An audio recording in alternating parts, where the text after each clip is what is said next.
Hi, how's my day going? Let me tell you. So this here is the outgoing tap from the trailer that holds my shower and sink. And as you can see, it's kind of busted. I've got a salvage jug here now trying to catch what I can, which won't be near as much as what was in there, but water's precious out here, so we try. And how this all began, you might ask, was I wanted to turn the shower on and run the hot water pump up. Now, a few days ago, we just moved this trailer out and put it back to do some grading underneath it. And it worked fine before that. Unfortunately, apparently the old pipes couldn't handle the move and the water feed off the bottom of this broke. So I did a little troubleshooting, found the broken pipe inside, traced it back to under here, figured, okay, no problem. I've actually got water pipe that size. I can fix this. Easy peasy, you think, right? Not even close.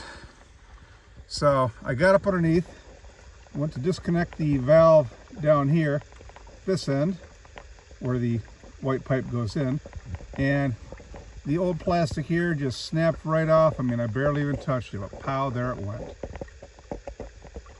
And water everywhere. My water, hang on.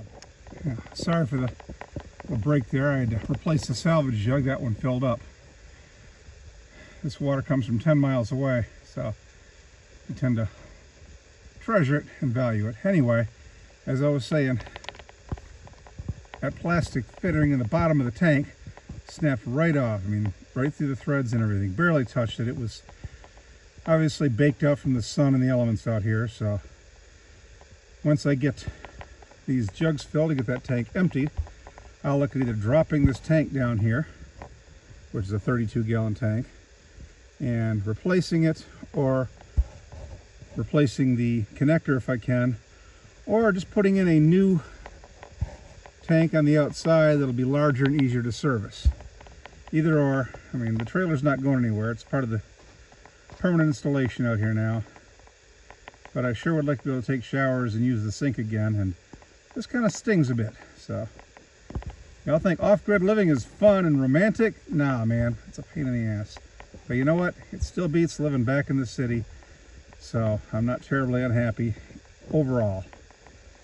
At the end of the day, I usually have water, I usually have electricity thanks to the solar system, I usually have heat thanks to the bottled gas, and I always have wonderful views and solitude and peace of mind. So I love my off-grid life, but yeah, stuff like this not make it as much fun as it should be.